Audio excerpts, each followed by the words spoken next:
Hi, I'm Dr. Mickey Barber with Better Life Carolinas, and I want to talk to you about food and how to really make a difference in your body composition, your weight, your tummy, and your health.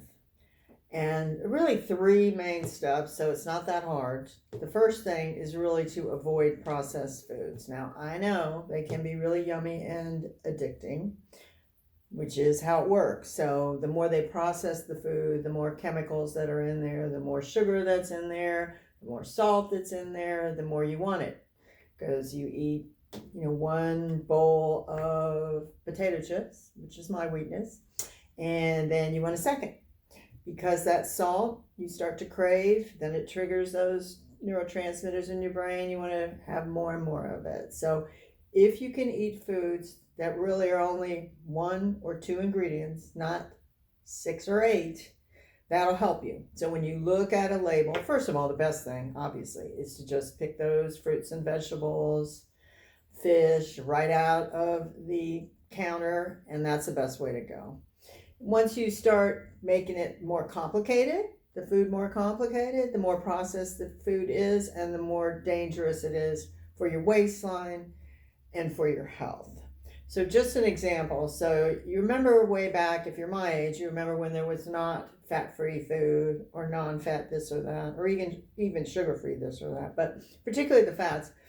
Well, once they changed the food and made fat-free food and low-fat food available is when the obesity epidemic started to happen in this country.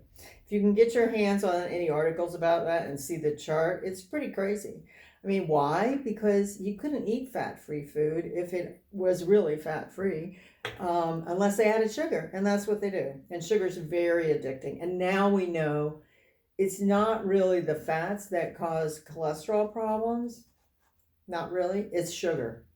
And sugar increases our risk of diabetes, obviously, of obesity for sure, of heart disease, absolutely, of atherosclerosis and stroke. So you need to get sugar out of your life. And the other thing about sugar is that it brings you up, and then once you have finished eating whatever high sugary food it is, then it drops off. So what do when we feel that energy drop because our blood sugar is dropping?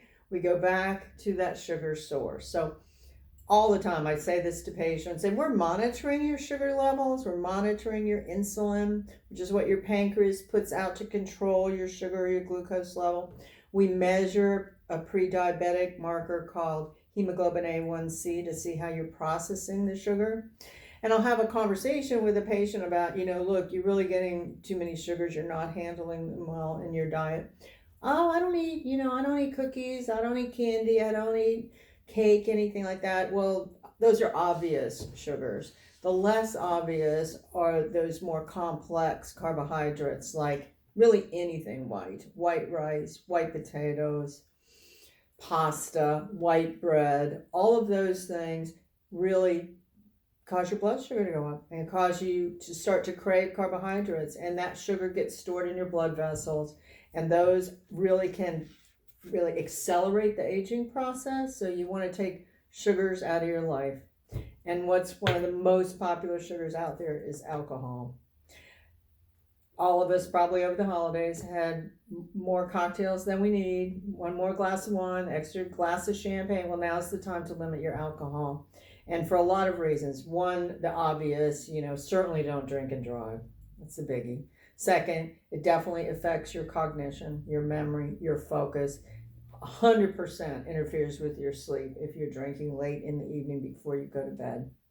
It also, guess what? If you drink before you go to bed, you're not burning any of the fat in your body. You're going to burn that sugar alcohol first. So I find that's a good way to get people to make the change, because if you realize that whatever you're drinking alcohol-wise, before you go to bed, you're going to burn before the belly fat, that doesn't make much sense. So, be thinking about cutting it down.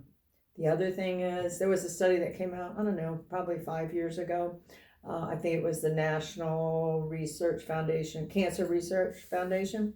They listed the top 20 cancers in this country, and every single one of them, a major risk factor was alcohol.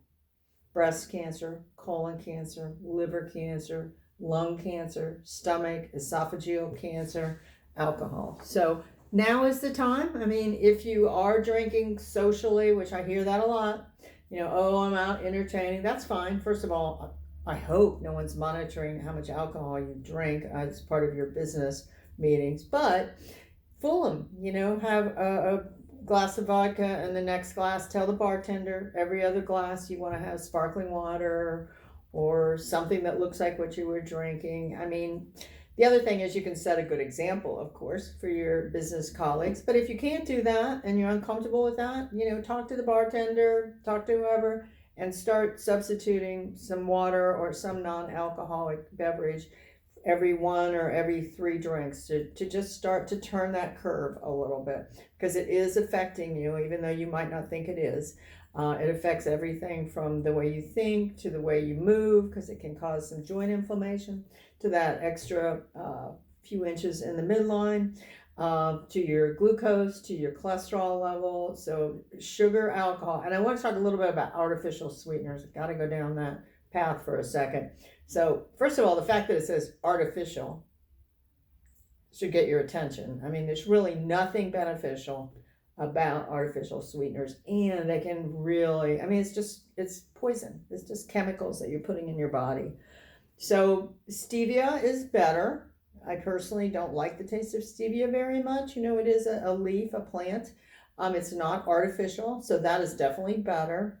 That will bump your blood sugar a little bit. We see that all the time when we are looking at labs. I mean, I'd rather, if you have to have, a little sweetener in your coffee or in your tea, use actual sugar. Just use less of it, or honey, or agave, or something that really is sugar, rather than using anything artificial. I've seen patients lose 10 pounds just getting rid of diet sodas or artificial sweeteners in their food or in their beverages. So that's one of the processed foods. I hate to even consider it a food, but it really needs to go away. So that means, no NutraSweet, no Sweet and Low, no whatever it is in any form in any of the food that you're getting. So if you think about food as fuel, and you wouldn't want to be putting gas in your car that was contaminated with anything but gasoline. You want something that really helps your car to move well, to get you from point A to point B. Same thing with the food. You want to be putting fuel in your body that is going to help you be a top performer and keep you in good shape and keep you healthy over the long run. So just to reiterate, again, no processed foods. That includes artificial sweeteners. Stay away from sugar, which means really any food that is white, including, of course, sugary things, and then limit the alcohol. And all those things you need to start today and make it part of your daily life, not a diet, but really how you live your life. So find us at betterlifecarolinas.com, 843-737-2597.